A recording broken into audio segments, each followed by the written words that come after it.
Hello and welcome to PlumeriaPlay. Today we are doing the must-have lots in Henford-on-Bagley.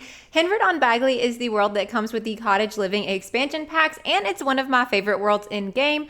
If you follow me over on Twitch, you know we're playing The Sims in Bloom, and this is where we're having our Daisy Sim live. If you're interested in following me over on Twitch, I'll have it linked in the description below, but I also have a secondary channel which I post all of my VODs to, which I'll also have linked in the description if you're interested.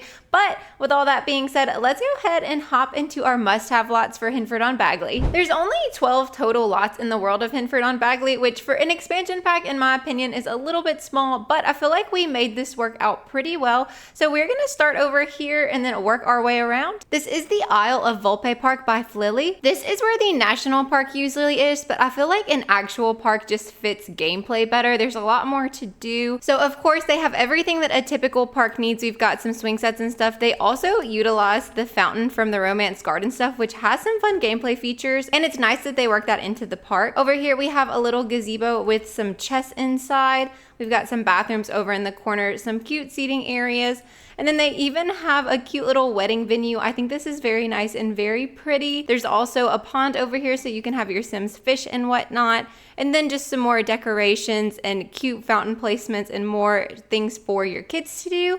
I think this park actually fits in really well here with the surrounding area, and it gives you a little bit more gameplay functionality, so I thought the replacement for the national park was necessary. Next up we have the Oak Cottage Inn by DorisDaydreaming. This lot is actually a restaurant, but it also kind of has a pub essence to it as well. Here on the top floor we've got a bar and just some nice little lounge seating areas, as well as a storage room over here at the top. And then downstairs they have a massive kitchen with the bathrooms for the patrons and all of the seating downstairs, which I think is so cute. I love the color scheme that they went with. I think it's very, very pretty. And I just love this restaurant for the cottage living world. I feel like it just fits in with the surrounding areas so well. And even better, it only uses cottage living and dine out, so it's a bit of a limited pack build, which is also really nice. Up next, we have the Old Mill Lane Rentals by SakuraLeon. This build is stunning. It's an excellent use of the 40 by 50 lot. I feel like you need something that takes up a lot of space, and all of these houses can be individually owned, so you can have a nice little community with a lot of people close by. Here is a quick look at the available houses. They do have some varying prices, but there are several that are in starter fund range, so this is also a really good lot to start off at if you wanted a fully furnished house already, but they do have some more expensive houses as well. So just to kind of give you an idea of where everything's at, this is the first one at the front. This is the green one, and it is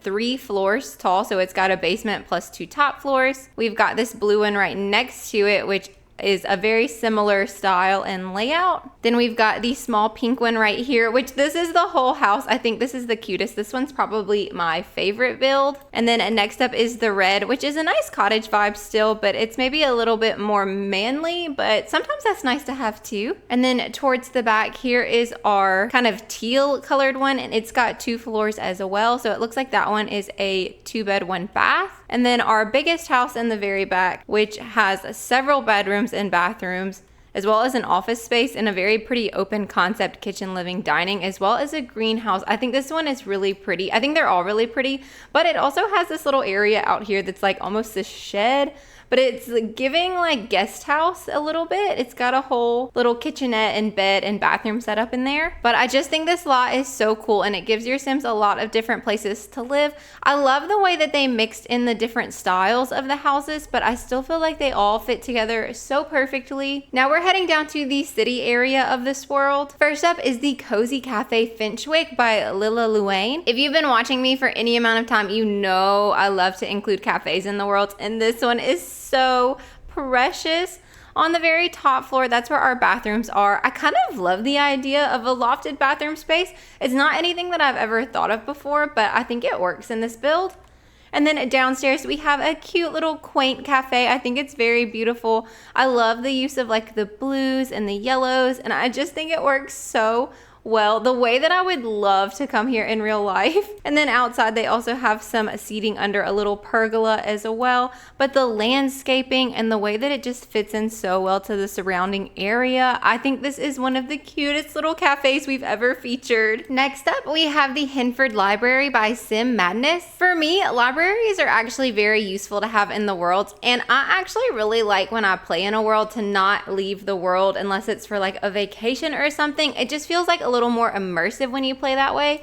So I thought having a library here would be really nice. And this one is very cute and simple. It's got a few kid spaces upstairs, like a kid space here and a toddler/infant space here.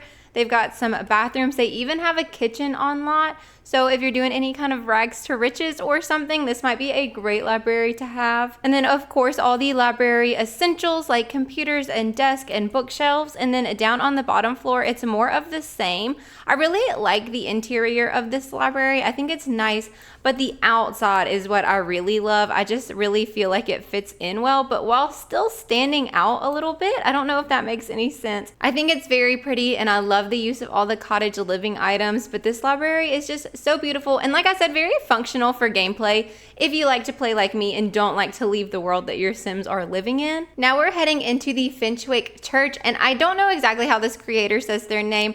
I would assume somewhsome, but I'm not positive, but that is their name right here. And I don't know why, but this area of Henford-on-Bagley just feels like a church fits. And this is some of the best use of the castle estate kit that I think I've seen, just for realism purposes. Not that I haven't seen a lot of gorgeous castles. But heading down into the lot, there's a little bell tower up top. I kind of love that little detail. The only thing in this top floor is a bell. And then honestly, the rest of this is just ways to get up to the bell. And then on the next floor, we've got some extra little pews. Like, you know how some churches have like a raised seating area? They included that. I think that's so cute. But down on the bottom floor is where all the best stuff really is, which is the wedding setup. I feel like this is so pretty and it looks so classic wedding to me. I don't know, I absolutely love it. I love the use of the archways and all the stone detail that they use. They even included an organ back here, which just feels so right to me. And then they do have a small reception area as well as a full kitchen as well. So you can host a big wedding here, no problem. And I feel like this would be such a cool lot to have a wedding in. And last but not least, we have the Gnome Arms Reno and B&B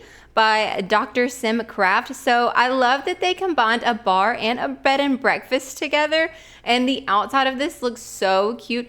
This little area over here is also kind of like a produce shop, which I thought was a nice touch. So let's take a quick tour of this build. On the very top is where our bed and breakfast is. So we've got 2 bedrooms and a bathroom, and then just a small little living room type area, I guess you could call it.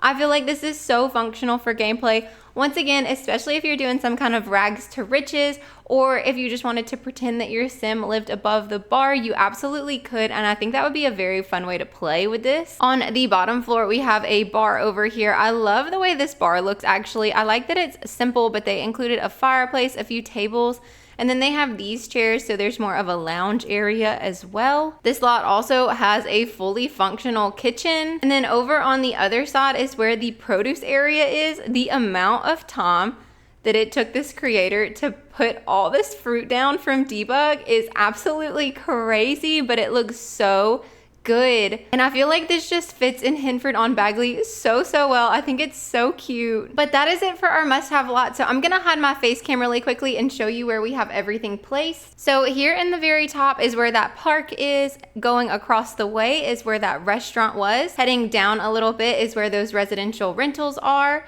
And then in the city area, we've got our cafe, our library, our church, and then our bar. Let me know what you think of these lots in the comments below. Which one was your favorite, and what world would you maybe like to see next for the must-have lot series? If you've made it this far, comment down our secret emoji below. I hope you guys have the best rest of your day, and I will see you in the next one. Bye!